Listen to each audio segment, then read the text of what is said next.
मुळशीतील स्वराज्य एंटरप्राइजेसमध्ये भीषण स्फोट, 3 जण गंभीर जखमी. पुण्याच्या मुळशी तालुक्यातील अंबडबेट येथील स्वराज्य एंटरप्राइजेस या सोडियम क्लोराईड पॅकेजिंग कंपनीत अचानक आग लागून स्फोट झाल्याची धक्कादायक घटना समोर आली आहे.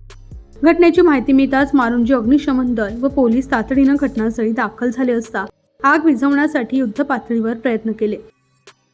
या दुर्घटनेत संदीप लक्ष्मण शेंडकर वय वर्ष 49 आणि मोहितराज सुखन चौधरी वय वर्ष 49 हे दोघे सुमारे 60% भाजले असून रेणुका धनराज गायकवाड वय वर्ष 40 यांना सुमारे 10% भाजले असल्याची माहिती समोर आली आहे.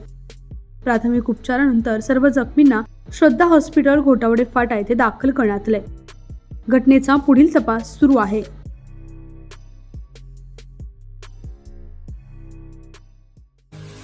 पुणे तसेच पिंपरी चिंचवड परिसरातील महत्त्वाच्या बातम्या पाहण्यासाठी आजच आमच्या डिजिटल PCMC न्यूज चॅनलला सबस्क्राईब करा आणि बेल आयकॉन प्रेस करा.